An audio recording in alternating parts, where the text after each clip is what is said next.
शरणं गच्छामि धम्मं शरणं गच्छामि।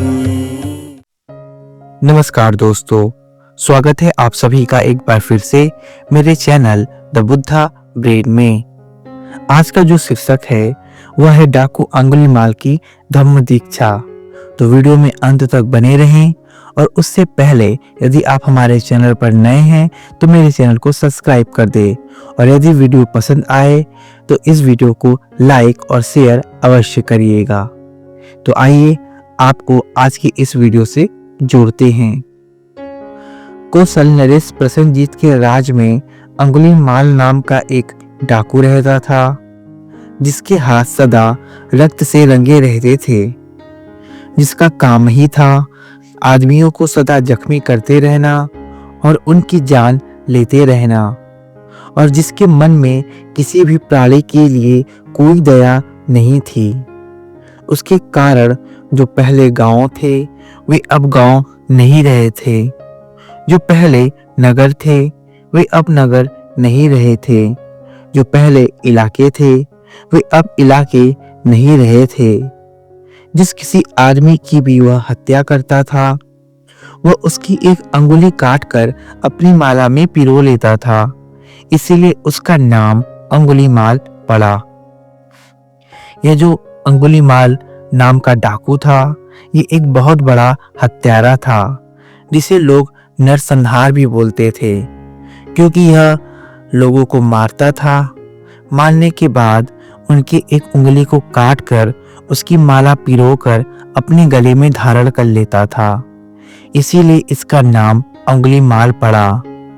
श्रावस्ती के लोग डाकू अंगुलीमाल से बहुत ही डरे हुए थे। एक समय जब भगवान बुद्ध श्रावस्ती के जेतवा आराम में विराजमान थे, उन्होंने देखा कि श्रावस्ती के लोग बहुत ही भयभीत और डरे हुए हैं। तब उन्होंने इसका कारण जानना चाहा। लोगों ने बताया कि यहाँ पर डाकू अंगुलीमाल नाम का एक राक्षस रहता है, जो लोगों को मारता है और उनकी हत्याएं कर कर उनकी अंगुलियों की माला गले में धारण करता है। जब भगवान बुद्ध ने डाकू अंगुलीमाल के अत्याचारों की कहानी सुनी, तथागत ने उस डाकू को एक संत पुरुष में बदल देने का निश्चय किया। इसीलिए एक दिन भोजांतर पात्र चीवर धारण कर जिधर अंगुलीमाल के होने की बात सुनी जाती थी, भगवान बुद्ध उधर ही चल दिए। उन्हें उधर जाते देख ग्वाले, बकरियां चराने वाले, हल जोतने वाले और दूसरे रास्ते चलने वाले सभी मुसाफिर चिल्ला उठे, श्रमण उधर मत जा, हे श्रमण उधर मत जा, नहीं तो तू अंगुलीमाल के हाथ में पड़ जाएगा। अब जब गांव के लोगों ने देखा कि भगवान बुद्ध उसी रास्ते पे जा रहे हैं जिस रास्ते पर अंगुलीमाल रहता है, तो उन्हें डर था कि कहीं अंगुलीमाल भगवान बुद्ध को भी नुकसान नहीं पहुंचाए। इसीलिए गांव वाले ये भगवान बुद्ध को मना करते हैं कि श्रमण उधर मत जाओ, श्रमण उधर मत जाओ। जब 10, 20, 30 और 40 आदमी तक भी इकट्ठे मिलकर यात्रा करते हैं, तब भी वह डाकू के काबू में आ जाते हैं। लेकिन तथागत बिना एक भी शब्द बोले अपने पथ पर आगे बढ़ते ही रहें। दूसरी और तीसरी बार भी इन आसपास के लोगों ने तथा अन्य भी सभी लोगों ने तथागत को सावधान किया, किंतु तथागत अपने पथ पर आगे बढ़ते ही गए। कुछ दूर से डाकू ने तथागत को उस ओर आगे बढ़ते देखा। उसे बड़ा आश्चर्य हुआ। जब 10, 20, 40, 50 आदमी तक भी इकट्ठे मिलकर उस ओर आने का साहस नहीं करते, यह श्रमण अकेला ही उस ओर आगे बढ़ चला आ रहा था। डाकू ने श्रमण की हत्या करने का विचार किया।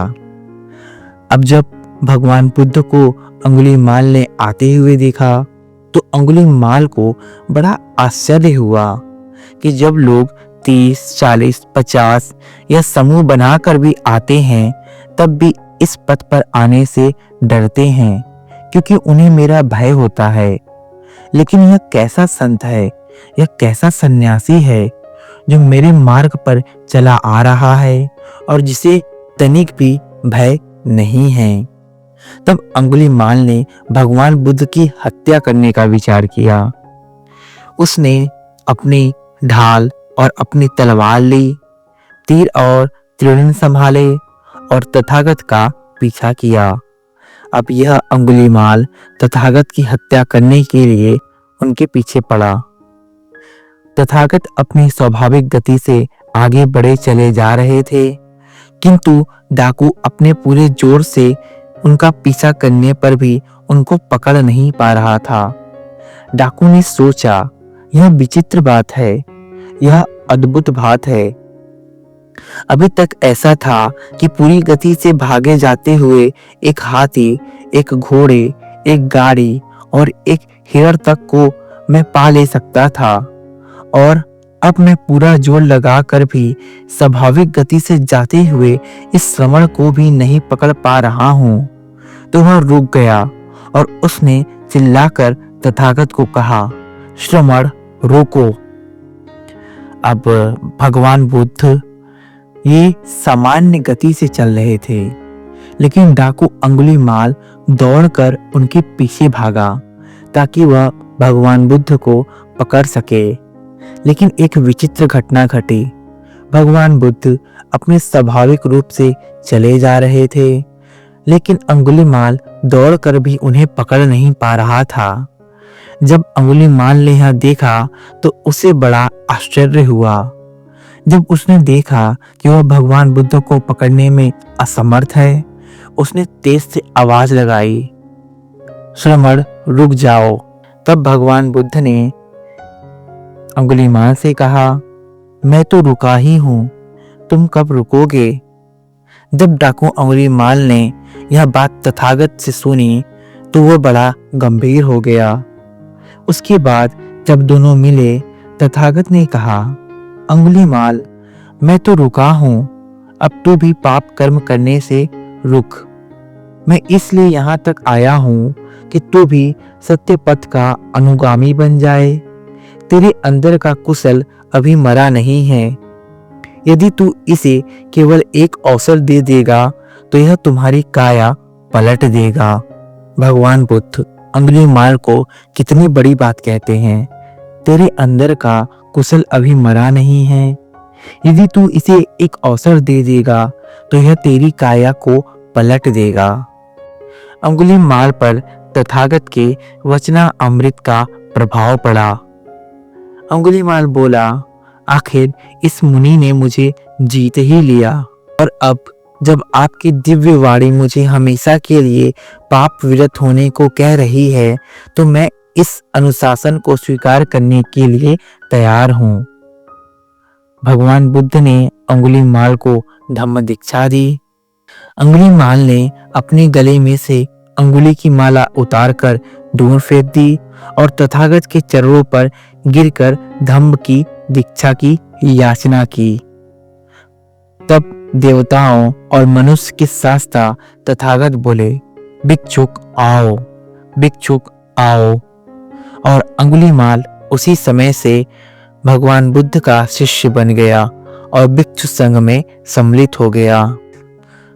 जो अब तक कोई नहीं कर पाया था, भगवान बुद्ध ने उसे कर दिखाया।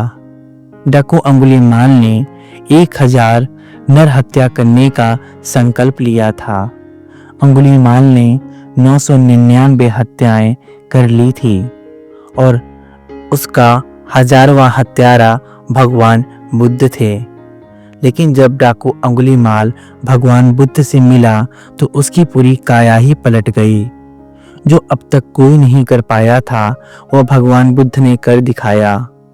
भगवान बुद्ध के अमृतमय वाणी से अंगुलीमाल का हृदय पिघल गया और एक मनुष्य में बदल गया। जो हिंसा से घिरा हुआ था अब वह अहिंसक बन गया।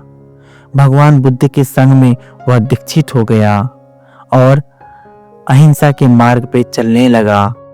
अंगुलीमाल भगवान बुद्ध के संग में रहकर ध्यान साधना के माध्यम से अरहंत को प्राप्त हुआ। इस प्रकार डाकू अंगुलीमाल जन्म मरण के चक्र से मुक्त हुआ। तो यह थी डाकू अंगुलीमाल और भगवान बुद्ध की कहानी, जिसमें हमने जाना कि एक खूंखार डाकू कैसे भगवान बुद्ध की शरण में आया और कैसे उसने अपने जीवन को ही बदल दिया। आशा करता हूँ आपको यह वीडियो पसंद आई होगी। यदि वीडियो पसंद आई तो कृपया इसे लाइक और शेयर अवश्य करें। हमारे चैनल द बुद्धा ब्रेन में बने रहने के लिए आपका धन्यवाद।